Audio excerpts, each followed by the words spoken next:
Hola, muy buenas tardes. Celebramos hoy a Santo Domingo de Guzmán, que es el fundador de los dominicos, con una marcada preocupación por el conocimiento y el estudio de la palabra de Dios. Así que vamos a pedir su intercesión para acercarnos hoy a este texto y rezar juntos. Es un pasaje del capítulo 16 del Evangelio según San Mateo.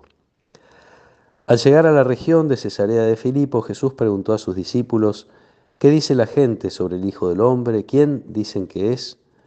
Ellos le respondieron: unos dicen que es Juan el Bautista, otros Elías y otros Jeremías o alguno de los profetas. Y ustedes, les preguntó, ¿quién dicen que soy? Tomando la palabra, Simón Pedro respondió: Tú eres el Mesías, el Hijo de Dios vivo. Y Jesús le dijo: Feliz de ti, Simón, hijo de Jonás, porque esto no te lo ha revelado ni la carne ni la sangre, sino mi Padre que está en el cielo. Y yo te digo, tú eres Pedro, y sobre esta piedra edificaré mi iglesia, y el poder de la muerte no prevalecerá contra ella. Yo te daré las llaves del reino de los cielos. Todo lo que ates en la tierra quedará atado en el cielo, y todo lo que desates en la tierra quedará desatado en el cielo. Entonces ordenó severamente a sus discípulos que no dijeran a nadie que él era el Mesías. Desde aquel día Jesús comenzó a anunciar a sus discípulos que debía ir a Jerusalén y sufrir mucho de parte de los ancianos, de los sumos sacerdotes y de los escribas, que debía ser condenado a muerte y resucitar al tercer día. Pedro lo llevó aparte y comenzó a reprenderlo, diciendo: Dios no lo permita, Señor, eso no sucederá. Pero él, dándose vuelta, dijo a Pedro: Retírate, ve detrás de mí, Satanás. Tú eres para mí un obstáculo, porque tus pensamientos no son los de Dios, sino los de los hombres. Palabra del Señor.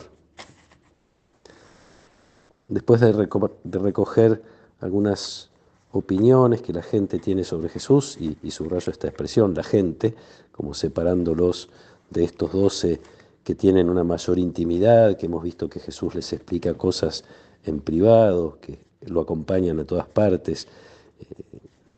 Eso daría pie a que Jesús esperara de ellos un poquito más que la opinión de la gente. Y lo consigue gracias a Pedro y gracias a que Pedro se dejó inspirar por Dios. Jesús le hace ver que esto no es algo que haya descubierto por sí mismo, sino que es una revelación del Padre. Los demás podrán decir lo mismo, los otros 11, o por lo menos habría que descontar a lo mejor a Judas, así, pero quiero decir que podrían decir lo mismo después de la resurrección y especialmente después de recibir el Espíritu Santo. Incluso hay que decir que Pedro todavía no entiende plenamente lo que significa esto que está diciendo, y ahí se convierte en un obstáculo, en un tropiezo. Puede tropezar él y sin querer hacerlo tropezar a Jesús. Allí vemos otra vez la realidad humana de Jesús, que puede ser tentado. De hecho fue tentado en el desierto, lo hemos visto antes de iniciar su ministerio, y aparece otras veces en el Evangelio también la tentación de apartarse del camino de la obediencia a su Padre. En este caso es Pedro el instrumento para esa tentación, un poco triste. Pero Pedro, la piedra, sigue siendo la piedra sobre la que se va a edificar la iglesia.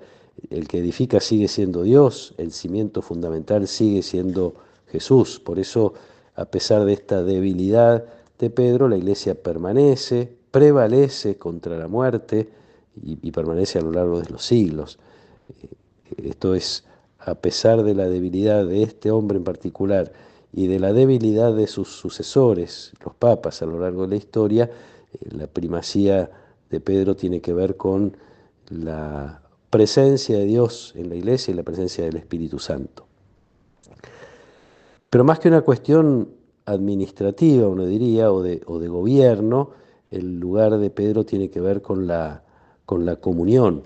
Y es fácil verlo cuando uno ve otras iglesias. A veces me han preguntado cuáles son las diferencias entre la iglesia católica y las iglesias evangélicas. Hay un montón, pero una de ellas fundamental es la falta de comunión que tienen las iglesias evangélicas.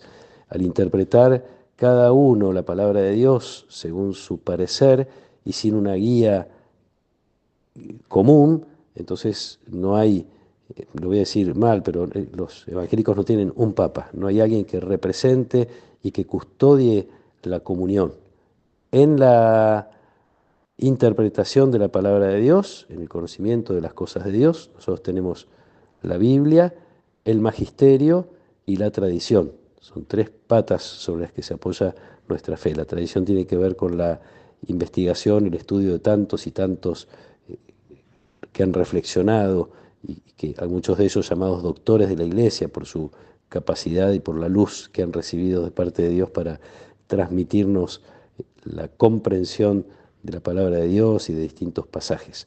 Quiero decir, nosotros tenemos esta bendición, que creo que es para darle gracias a Dios, la bendición de tener a alguien que representa y sostiene la comunión. Una comunión que no depende solo de él, no depende solo de Pedro en su momento, ni del Papa de turno, por decir de algún modo, una comunión que no depende solo de él, sino de todos los miembros de la Iglesia, porque es una comunión que no está simplemente vinculada a pensar lo mismo o a creer lo mismo, a nivel intelectual, está orientada a la fraternidad, está orientada a esto de sentirnos y ser realmente familia de Dios. Hace algunos años, muchos años, yo estaba en formación en el seminario y le pregunté a un formador, estábamos conversando acerca de las personas que se apartan o que les cuesta creer en esta presencia del Papa como signo de la comunión y entonces generan otros espacios o cismas dentro de la iglesia incluso. Y usó una expresión muy significativa, me dijo, yo prefiero perderme con Pedro antes que salvarme solo. Es una manera de decir, pero sí tiene que ver con la firmeza de la comunión representada y custodiada por el Papa, en este momento por el Papa Francisco.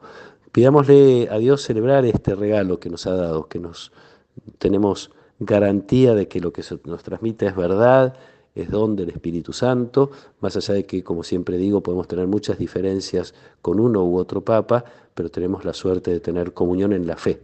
Y como le gusta decir al Papa Francisco, lo dijo poquito después de asumir como responsable de la Iglesia de Roma, dijo, la primacía es en la caridad. En realidad es allí a donde tenemos que apuntar, ¿no? Que el Papa sea quien nos mantiene en comunión para vivir en la caridad. Es decir, desde el amor de Dios poder vivir en la comunión profunda entre nosotros. Pidámosle esta gracia a Dios, se la pedimos por intercesión de Santo Domingo, que podamos crecer en la comunión, cuidar también nosotros, cada uno desde su lugar, la comunión en la iglesia, la comunión en nuestra comunidad en particular. Que nos acompañe la protección y la bendición de Dios Todopoderoso, del Padre y del Hijo y del Espíritu Santo. Amén.